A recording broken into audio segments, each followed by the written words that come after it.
আমি বাঁচতে পারবো না ছোটু।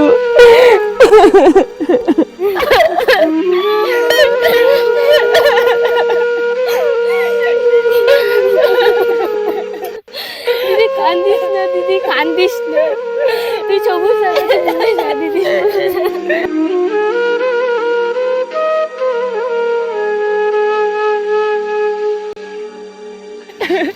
কি করে ভুলবো ছোটু? আমার যে তার সাথে কাটানোর সময়গুলো, তার স্মৃতিগুলো যে আমার মনের মধ্যে, আমার স্বপ্নে ভাসে রে, আমি কি করে ভুলবো তারে?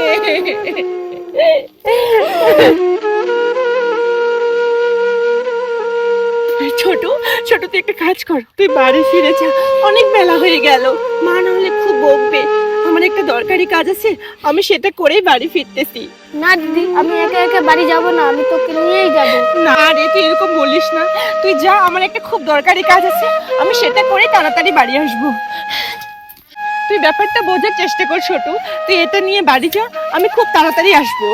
ঠিক আছে, তাড়াতাড়ি আসিস।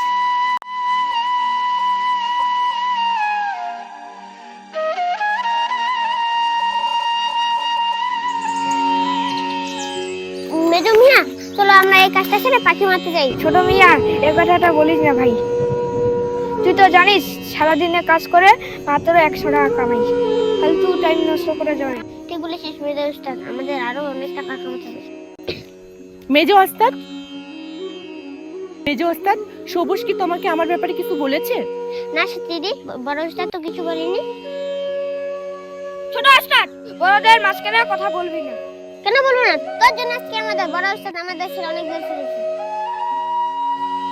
সাথে দিদি, তুমি আমার ভাইয়ের কথা খারাপ পেও না।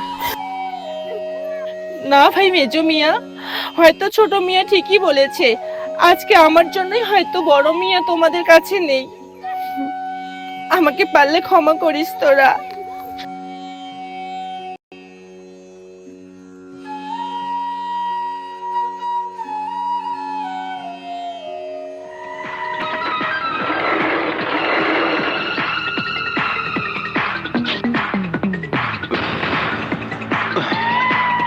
দেখেছো মা, দুপুর 1টায় জল আনতে গেছে, এখনো আসে না।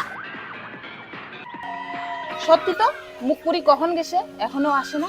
সত্যি তো, সাথী তো অনেকক্ষণে পুকুর পাড়ে গেছে, এখনো আসে না। কোনো বিপদে পড়ে নাই তো মেয়েটা আবার? হাতে রে সাথী মা, এমনি এমনি কি আমার রাগ উঠে? ও আজকে আসুক বাড়ি, ওর একদিন কি আমার একদিন। দেখো বৌমা, মাথা গরম করে কোনো লাভ নাই। মেয়েটা কোনো বিপদে পড়লো নাকি সেটা ভাবো। চুপ করেন তো মা, ও আজকে আপনার জন্য মুখ পেয়ে গেছে। সাথী বাড়িতে নেই বৌমা? বন্ধুরা, এই মুভিটা আমার নিজের লেখা, তো তোমরা কি এই মুভিটা পুরোটাই দেখতে চাও? তাহলে কমেন্ট করে বলো। তোমাদের যদি এই অ্যাডটা দেখে ভালো লাগে, তাহলে আমি অবশ্যই এই পুরো মুভিটা নিয়ে আসবো। দিদি, সাথী বাড়িতে নেই? বাড়িতে থাকবে কি করে? মুখপুরি ডানা গজাচ্ছে না, উড়ে বেড়াচ্ছে। দেখো না দিদি, সকালবেলায় মেয়েটা পুকুর পাড়ে গেছে, এখনো আসে না। এই বুড়িটা খুব সাথী সাথী করে।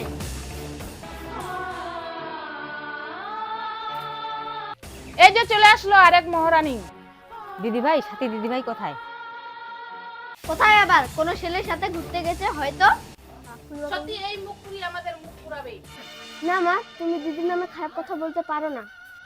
চুপ কর তুই, তুই ওর গুণগান করবি না। কিসের গুণগান রে? তুই বাড়িতে দিদির নামে উস্কানি দিস, তাই না? তোরা দুইজন ঝগড়া না করে বল না সাথী কোথায়? উস্কানি কেন দেবে রে? সে কখন জল আনতে গেছিস? এখন কয়টা বাজে? আর তুই একা একা কেন? মুখপুরি কোথায়? মা, তুমি দিদিকে মুখ করে বলবে না। তুই মুখে মুখে খুব তর্ক করিস না। বল সাথী কোথায়, বল বল সাথী কোথায়, বল বল।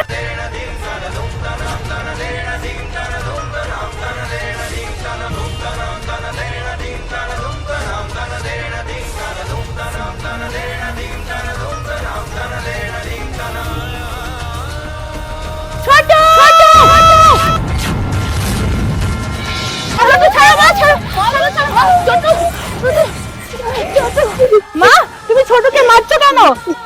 কোথা থেকে মুখ পুড়িয়ে আসলি? মুখ পুরি মা মা মা মা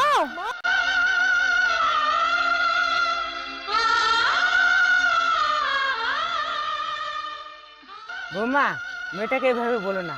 দিদি ভাই কোথায় গিয়েছিলে তুমি?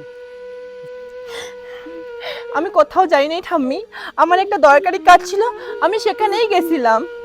মা, আমি যতদিন বেঁচে থাকবো তোমাদের মাথা নিচু আমি কোনোদিনও হতে দেব না, কিন্তু বিশ্বাস করো ছোটুর এখানে কোনো দোষ নেই, তুমি ছোটুকে মেরো না। তাই নাকি মহারানী? এমন কি দরকারি কাজ ছিল যে দুপুর 12টায় গিয়ে এখন 6টায় আসা হলো? মা ওকে ধরো, ও হয়তো কোনো ছেলের সাথে দেখা করতে গেছে। বল মুখপুরি কোথায় গিয়ে